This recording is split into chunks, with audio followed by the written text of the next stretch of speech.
эмне максатта да мындай телефонду окуучуларга колдонууга сабак учурунда болбойт деген максатта да турабы?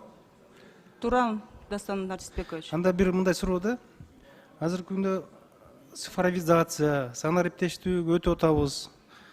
Анан ар бир окуучуда бүгүнкү күндө мындай бул президенттин да тапшырмасы бар болсо керек. Ар бир окуучуда планшет болсун деп атат. Анда планшет кандай болуп калат? Планшет менен окуучу сабакта отурса кандай болуп калат да? Бул түрү кандай болуп калат? Урматтуу Дастан Нарчисбекович, сиз туура айтып кеттиңиз. Азыркы учурда абдан цифровизация өнүктүрүү жолунда жүрөт. Бирок азыр өзүңүздөр билесиз го, мобилдик телефондорду көбүнчө биздин окуучуларыбыз колдонуп, ошо окуу билимге мындай жакшы убагын бөлбөй, вниманиясы жок болуп атат да. Ошондуктан бул нормаларды биз атайын ошо ченем менен колдонса деп киргизип атабыз да.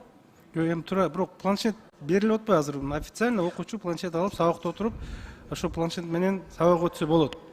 Туура, буга запрет жок да. Мисалы, билим берүү министрлигине айтсаңыздар. Болуш азыр. Урматтуу депутат, туура айтасыз. Мында азыркы чын эле окуу процессин санар эптештирүү бизде ыкчам темпте болуп жатат. Сиз айткан планшеттерди биз мисалы үчүн виртуалдык лабораторияларды колдонууда же болбосо ал кандай сабактарда колдонулат? Химия, биология, информатикадан жанагы ошондой лабораториялык практикалык сабактарда колдоно турганга керек болсо, биз уруксат берип колдондурабыз. А болбосо андан атайын ошо мыйзам чегинде биз шарт коюп атабыз да, мугалимдерге өзүңүз билесиз киргенде мисалы үчүн башка окуу сабактарынан, адабият сабагынан же литература сабактарынан берген тапшырмаларды мобилдик телефондон карап, мындай даярдыкка мотивация жок болуп калат экен да. Ошон үчүн биз сабак учурунда мугалим түшүндүрүп аткан учурда мобилдик телефонду атайын мугалимдер чогултуучу жайга чогултуп коюп, анан сабак бүткөндөн кийин колдоруна берет да. Ушул максатта эле. Эми ошол мыйзам кабыл алынса, планшетте кирип калат да. Мен ошону айтып атам да, көрдүңүзбү? Эми бул мындай кылыш керек эле да.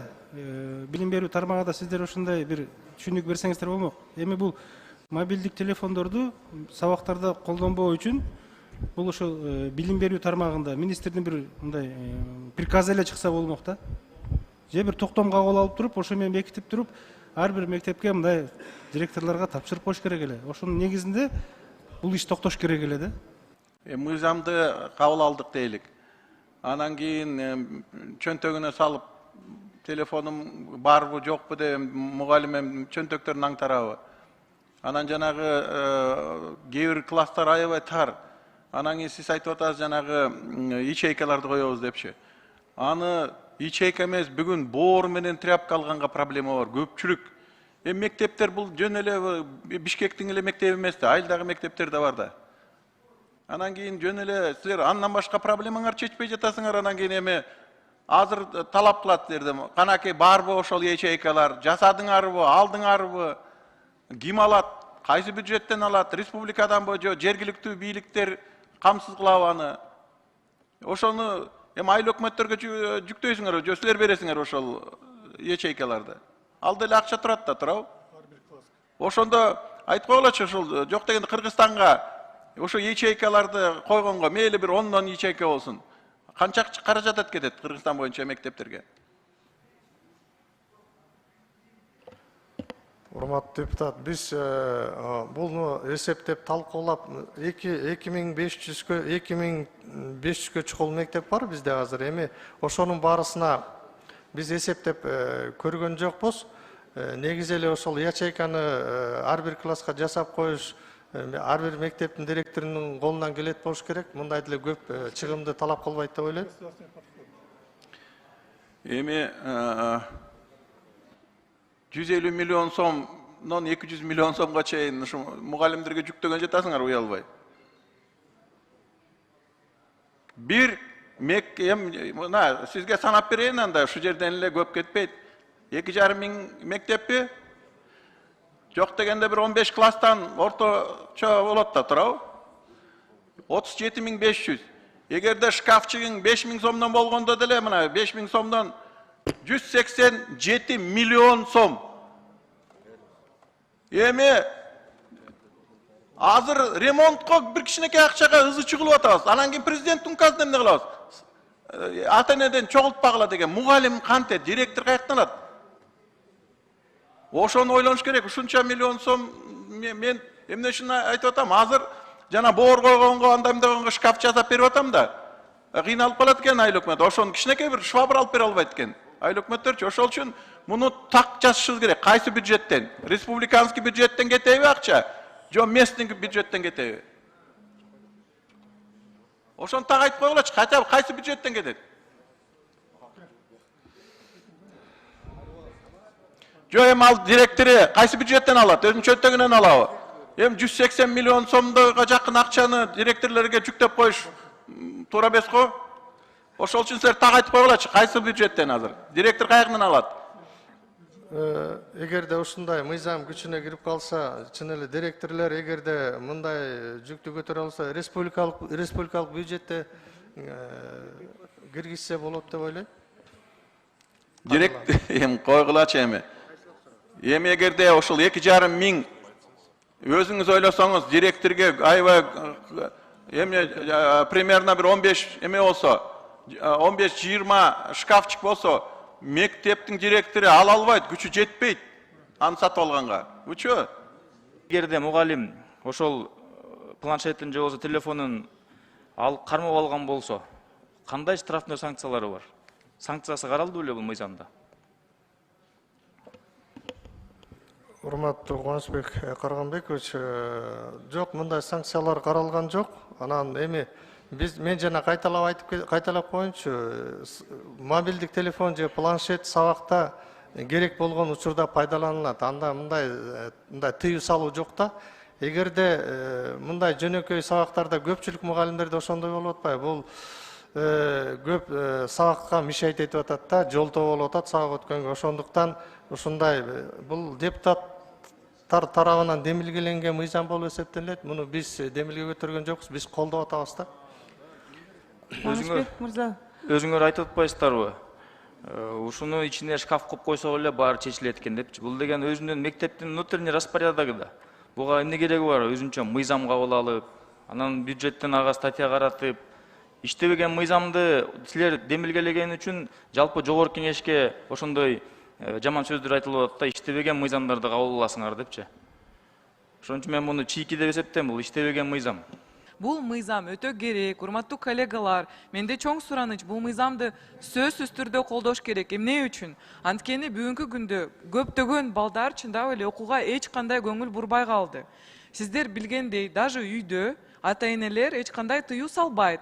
Мектепке барганда бала окуш керек, көңүл буруш керек. Үйгө барганда ошондо колдонсо болот.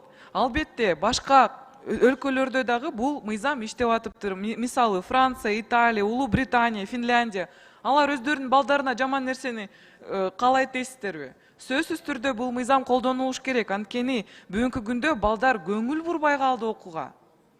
Мисалы үйгө келет, эмне кылат? ГДЗ-ны ачат, готовый домашний заданияларды, аны жазып алып, ошо менен жүрүшөт. А бирок качан окушат балдар, качан билим алышат? Бул сөзсүз түрдө керек. Окуу процессинде мобилдик телефондор сөзсүз түрдө алыныш керек, тапшырылыш керек. Анан дагы бир нерсе, бул мобилдик телефондор тилекке каршы балдардын ден соолугуна да катуу зыянды келтирет. Анткени балдар таптакыр эле ушул памяти да жоголот, вниманиясы жоголот. Анан каприздүү болуп калышат, алардын эс туттуму, угуу жана көрүү жөндөмдүүлүктөрү начарлап, баш оору пайда болот.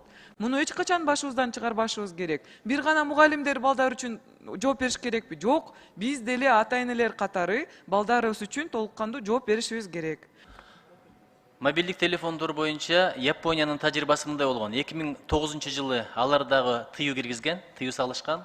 Бирок 2019 жылы кайрадан уруксат беришкен. Эмне себептен дегенде гаджеттер жаңыланып баратат, замандын талабы ушул, методика окутууга керек болот дегенде болгон. Экинчиден билесиз, ал жакта цунами болуп турат, жер титирөө болуп турат. Бир кырсык болуп кетсе, табигый кырсык болуп кетсе, балдар ата-энелер менен байланышканда кыйналып калбасын деген ой менен ушундай кылган. Эми Кыргызстанда кырсык болбосун, эми кабыл алсак кылып көрүңүздөр, анан аткарганда кыйналсаңыздар айтасыздар да, дагы балким өзгөртүү толуктуулар болот, бирок негизинен ошондой өкмөттүн деңгээлинде чечсе эле жакшы болмок да. Бул бир. Экинчиден, эмне үчүн бир гана мектеп окуучуларына тыюу салып атабыз?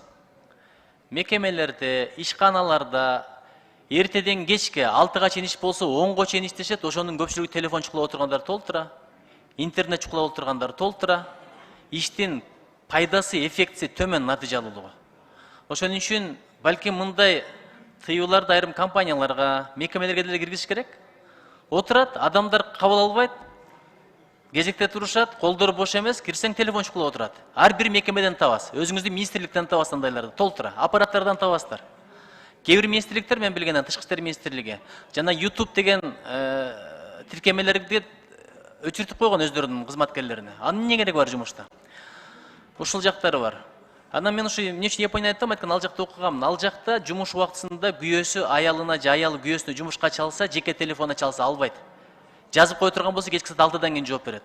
Алар жумуш телефону менен үй телефону, жеке телефон такыр эки башка мамиле кылат. А бизде үйдө отуруп алып жумуштун иштерин бүтүрөбүз, жумушта отуруп алып үйдүн иштерин бүтүрөбүз.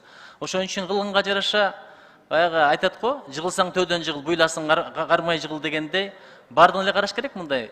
Анткени Кыргызстанда коэффициент полезного действия аябай төмөн экен. Анализде келгенде Кыргызстанда жумуштун натыйжалуулугу, жемиштүүлүгү өтө төмөн экен. Эмнеге? Окшогон гаджеттерде отурушат кызматкерлер. Галстук тагынып алган, айлыкты алып атат, бирок көпчүлүк ошондой пайда иштер менен отурат. Ошон үчүн ушул жагында карап көрүш керек. Мен болгон ушуларды айткым келди. Чоң рахмат. Анан көрөкчү ошону өзүңөрдүн приказыңар менен чыгарып койсоң, бул керек, конечно, чогултуп коюш керек. Но тем не менее, мыйзам вообще чийки, мен муну колдобойм. Лучше ошо приказ менен же министр же өкмөттүн токтому менен кылсаңар болмок да. Рахмат. Рахмат. Аталган мыйзам долбоору боюнча суроолор аяктады. Комитеттин корутундусун окуу үчүн социалдык саясат боюнча комитеттин төрайымы Райымбачаева Венера Калыбековнага сөз берилет. Рахмат. Венера Калыбековна. Рахмат, Жамиля Кончбековна. Жалпы билим берүүчү уюмда мобилдүү түзүлүштү пайдалануу жөнгө салуу жөнүндө Кыргыз Республикасынын мыйзам долбоорунун концепциясы жактырылсын жана аны биринчи окууда кабыл алуу Кыргыз Республикасынын Жогорку Кеңешине сунушталсын. Урматтуу депутаттар, колдоп берүүңүздөрдү суранам. Рахмат. Аппарат кошумча каттоону ачыңыздар. Каттоодон 83 депутат өттү. Урматтуу депутаттар, мыйзам долбоорун биринчи окууда добушка коем, добуш бериңиздер.